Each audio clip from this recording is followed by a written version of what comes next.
আসসালামু আলাইকুম সবাইকে। আজকে মেডিকেল কোশ্চেন ব্যাংক অ্যানালাইসিস সিরিজের তোমাদের দ্বিতীয় ভিডিও নিয়ে এসেছি। আজকে প্রথম পেপারের পরবর্তী 5টা চ্যাপ্টার আমরা একটু অ্যানালাইসিস করার চেষ্টা করব যে কোন কোন টপিক থেকে বেশি কোশ্চেন আসে। তো চলো শুরু করা যাক। তো আমাদের যে টপিকটা ছিল কাজ ক্ষমতা পর্যন্ত আগে পড়াইছিলাম, আজকে হচ্ছে আমরা মহাকর্ষটা থেকে দেখব যে মহাকর্ষ এবং অভিকর্ষ থেকে কোন কোন টপিকগুলো ইম্পর্টেন্ট। মহাকর্ষ প্লাস অভিকর্ষ, ঠিক আছে।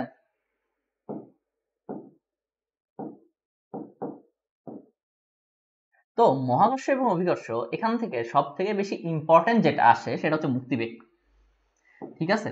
এখান থেকে প্রায় কয়েকটা বার প্রশ্ন আসছে।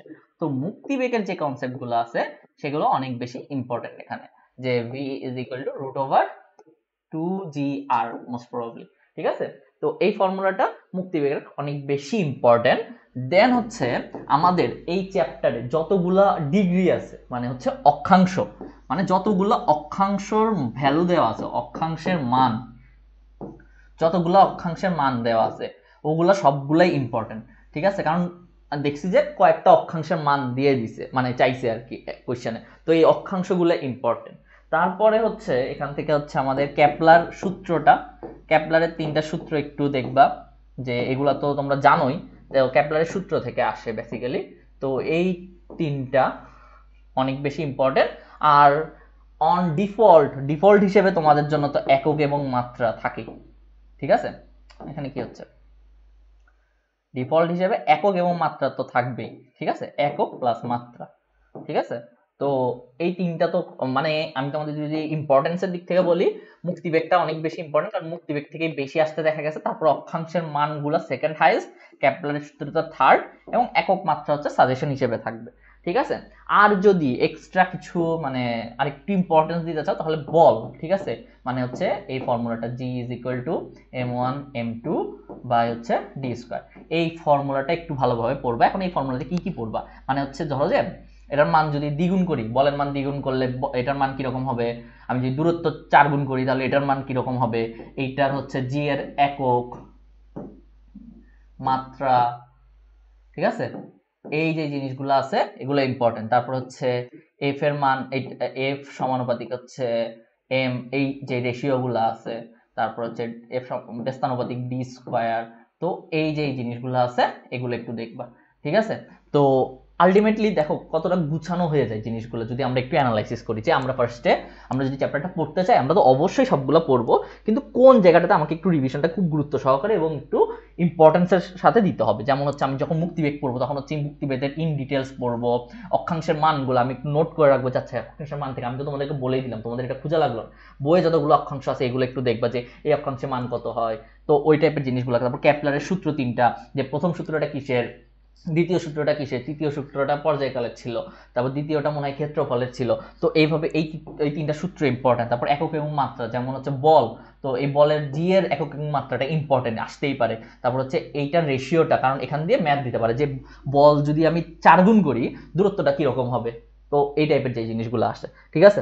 তো তারপরে আসি, তারপরে যে চ্যাপ্টারটা আছে সেটা হচ্ছে আমাদের পদার্থের গাঠনিক ধর্ম।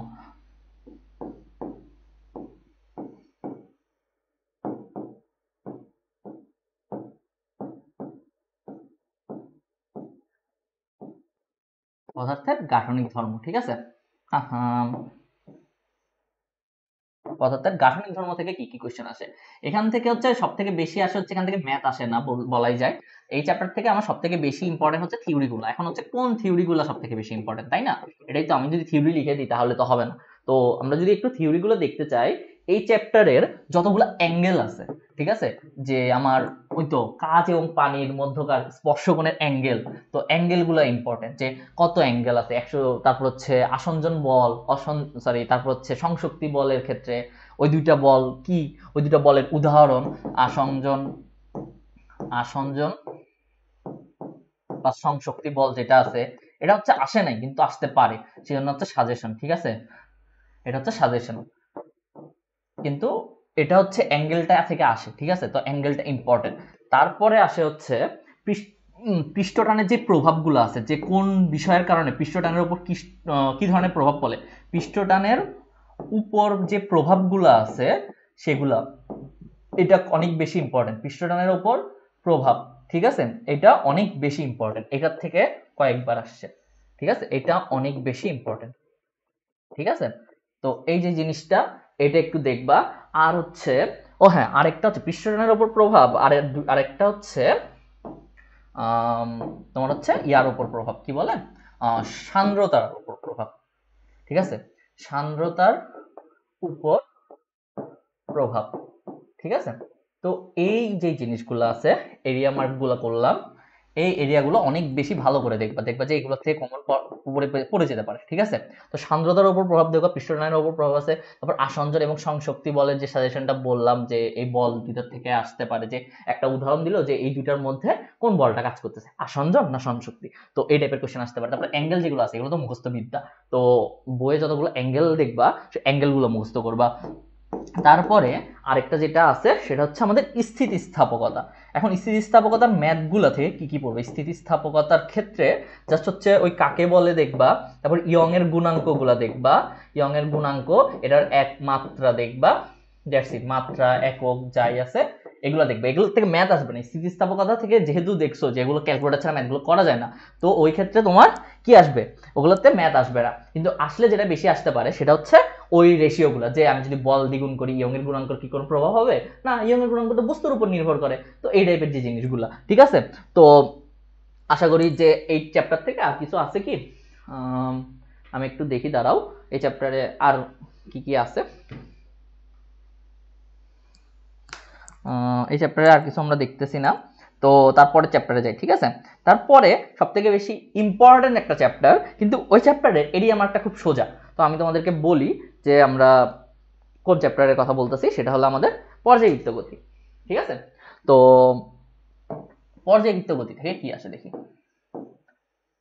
পর্যায়বৃত্ত গতি, তো এই চ্যাপ্টার থেকে সব থেকে বেশি ইম্পর্টেন্ট যেটা, সেটা হচ্ছে আমাদের সিম্পল হারমোনিক মোশন, মানে হচ্ছে সরল স্পন্দন গতির যে ইকুয়েশনটা আছে, সেই ইকুয়েশনটা, এটা হচ্ছে মাস্ট ম্যান্ডেটরি, এখান থেকেই কোশ্চেন আসবে, ঠিক আছে। ওই একটা ইকুয়েশনটাই সব থেকে বেশি ইম্পর্টেন্ট, প্রত্যেকটা বার এখান থেকেই কোশ্চেন আসছে, এটা যে বৈশিষ্ট্যগুলো আছে সিম্পল হারমোনিক মোশনের বৈশিষ্ট্য, এটাই অনেক বেশি ইম্পর্টেন্ট।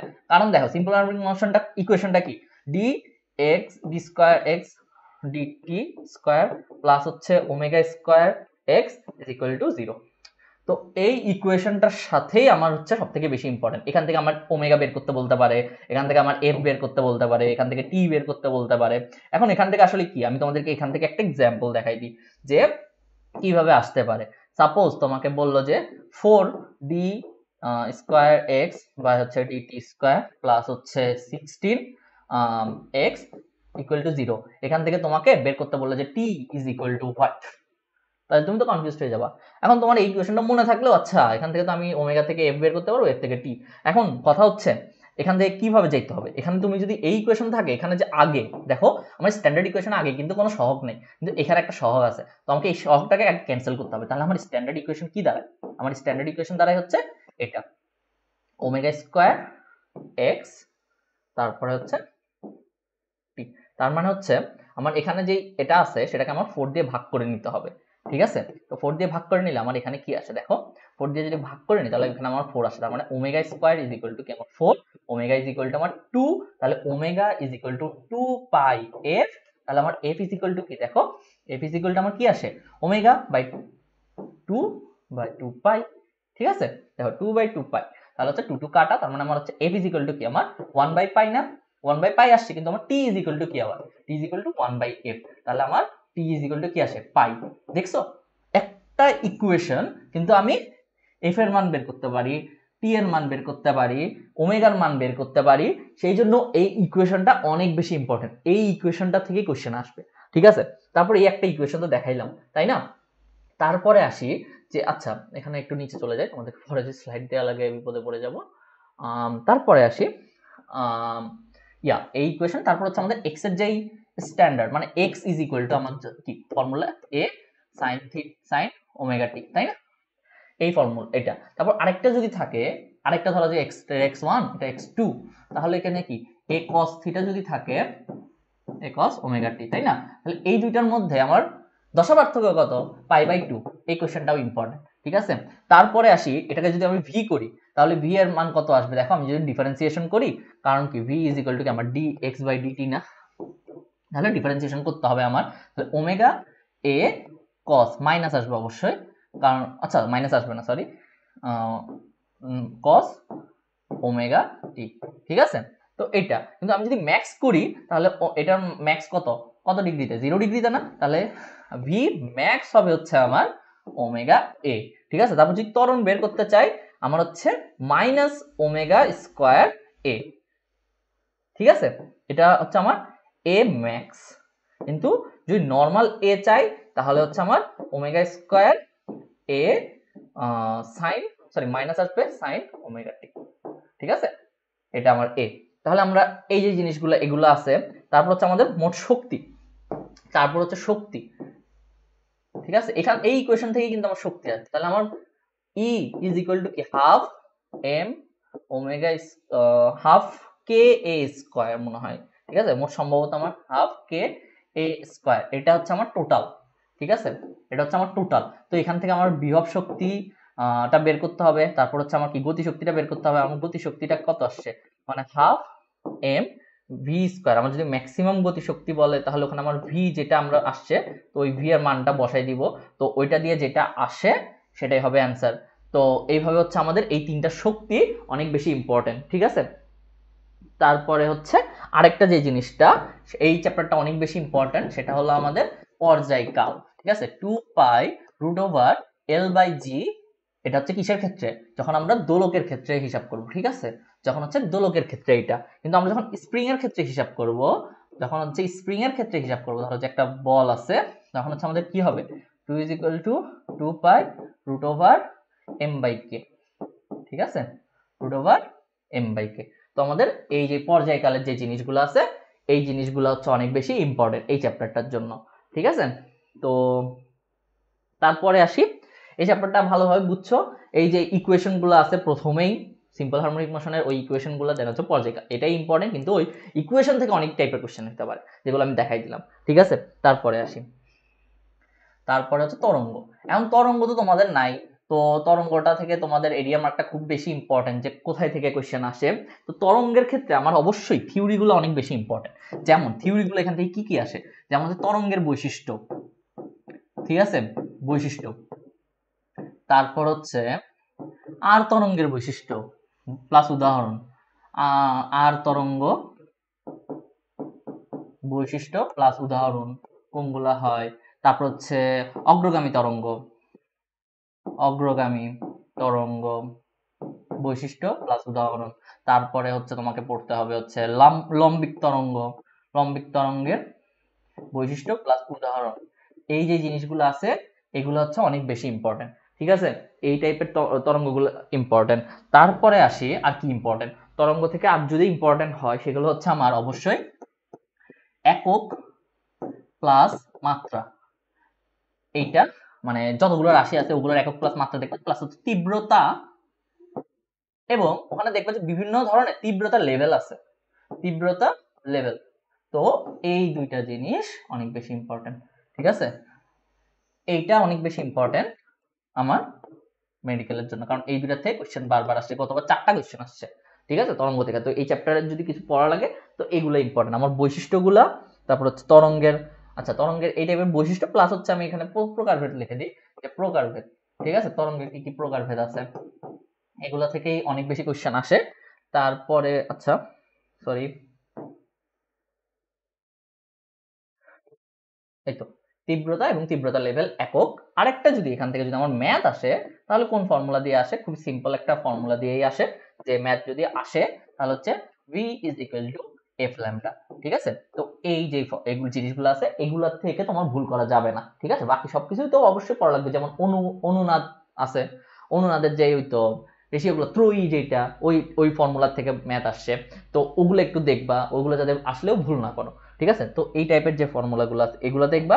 দেন লাস্ট গ্যাস, আদর্শ গ্যাস, ঠিক আছে,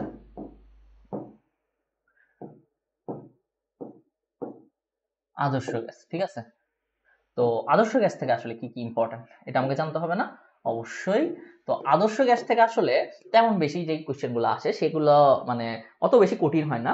যেমন হচ্ছে এই চ্যাপ্টারে যতগুলো তাপমাত্রা আছে, ঠিক আছে, তাপমাত্রাগুলো একটু বেশি পড়বা, যে তাপমাত্রা, তারপর হচ্ছে এই চ্যাপ্টারে যে গ্রাফগুলো আছে, হ্যাঁ, এগুলো হচ্ছে সাজেশন, এগুলো থেকে কিন্তু আসে না, এগুলো হচ্ছে ফার্স্টে সাজেশন দিয়ে দিচ্ছে এই চ্যাপ্টারে, যে তাপমাত্রা এবং গ্রাফ এগুলো সাজেশন হিসেবে, যেগুলো একটু দেখবা, এগুলো থেকে আসার সম্ভাবনা আছে। কিন্তু সব থেকে বেশি যেখান থেকে আসছে সেটা হচ্ছে আমার শিশিরাঙ্ক, লাল কালি দিয়ে লিখি, যে শিশিরাঙ্ক, শিশিরাঙ্কের সবগুলা শিশিরাঙ্ক, ঠিক আছে, এখান থেকে শিশিরাঙ্কের প্লাস বৈশিষ্ট্য, শিশিরাঙ্কের বৈশিষ্ট্যগুলা, তারপর হচ্ছে শিশিরাঙ্ক কোন টেম্পারেচারে কত, তারপর হচ্ছে ওই জি গ্লেসিয়ারের যে ধ্রুবকটা আছে ওই যে জিনিসগুলা, এগুলা, এটা হচ্ছে অনেক বেশি ইম্পর্টেন্ট। যা আসছে শিশিরাঙ্কের ওখানে দেখবা যে রাজশাহীতে কেন শুকাবে না, আগে শুকাবে নাকি পরে শুকাবে, জলীয় বাষ্পের পরিমাণ দিয়ে, তো এই যে জিনিসগুলা এগুলো দিয়ে উঠবে। এবং এখানে যে শিশিরাঙ্ক দেখো সবই ইম্পর্টেন্ট, এবং শিশিরাঙ্ক কখন বাড়ে কমে, কিসের উপর, কিসের জন্য প্রভাব, প্রভাব শিশিরাঙ্কের উপর কোনো যে জিনিসগুলো আছে, ঠিক আছে, তো ওই যে শিশিরাঙ্কের প্রভাব শিশিরাঙ্কের উপর, ঠিক আছে, শিশিরাঙ্কের উপর বিভিন্ন যে সার্কামটেন্সের যে প্রভাবগুলো আছে, যেমন ধরো যে বায়ু প্রবাহের বা হাবিজাবি শৈত্য প্রভাব বা সামথিং অনেক কিছু দেয়া আছে বইয়ে, তো ওই যে জিনিসগুলা ইম্পর্টেন্ট, ঠিক আছে, শিশিরাঙ্কের উপর কোনো কিছুর প্রভাব কি, শিশিরাঙ্কে বাড়ে না কমে, তো ওই যে জিনিসগুলা এগুলা দেখবা। প্লাস হচ্ছে গতিশক্তি, এখানে গতিশক্তিটা একটু দেখবা, যে কোন গ্যাসের গতিশক্তিটা কি, ই কে যে ফর্মুলাটা আছে 3/2 nRT, এই ফর্মুলা দিয়ে আসতে পারে। প্লাস হচ্ছে আরেকটা জিনিস একটু দেখা উচিত, সেটা হলো আমার হচ্ছে এই ফর্মুলাটা, আমার হচ্ছে ওই তো সিআরএমএস বেগ, ঠিক আছে, সিআরএমএস বেগটা একটু দেখবা, ঠিক আছে। তো এগুলাই ছিল আমার ফার্স্ট পেপারে, সবকিছু অ্যানালাইসিস করলাম, কোশ্চেনে আমার কিছু আর মনে হয় বাদ নাই, যে আমি যেটুকু দেখছি আমার ক্ষুদ্র জ্ঞানে এই মানে এই টপিকগুলো আমার আসলে ইম্পর্টেন্ট মনে হয়েছে। আমি যদি তোমাদের মতো স্টুডেন্ট হইতাম আমি এই টপিকগুলোকে একটু বেশি প্রায়োরিটি দিয়ে পড়তাম, যাতে এই টপিকগুলো থেকে আমার অনেক বেশি মানে স্ট্রং জোন থাকে। বাকিগুলো অবশ্যই পড়তাম, বাকিগুলো কেন পড়বো না, কারণ হচ্ছে আমি যদি বাইরেই জানি সাজেশন থেকে না আসে, কোয়েশ্চেন প্যাটার্ন চেঞ্জ হয়ে যায়, তাহলে আমি ভাইয়া তো পরীক্ষা দিব না, আমার কোনো লস নাই, লসটা তোমারই। তো তোমার সব কিছুই পড়া লাগবে, কিন্তু এই যে টপিকগুলো আমি বললাম এগুলো সাজেশন, তো এগুলো একটু বেশি ভালোভাবে পড়বা, যাতে এইগুলো যেহেতু আগে থেকে তুমি জানো যে এগুলো থেকে আসে, কেন তুমি পড়বা না এগুলো ভালোভাবে, এগুলো থেকে যাতে তোমার মানে ভুল না হয়, ঠিক আছে। তো আশা করি সবার জন্য হেল্পফুল হবে। থ্যাংকস আল্লাহ, আল্লাহ হাফেজ।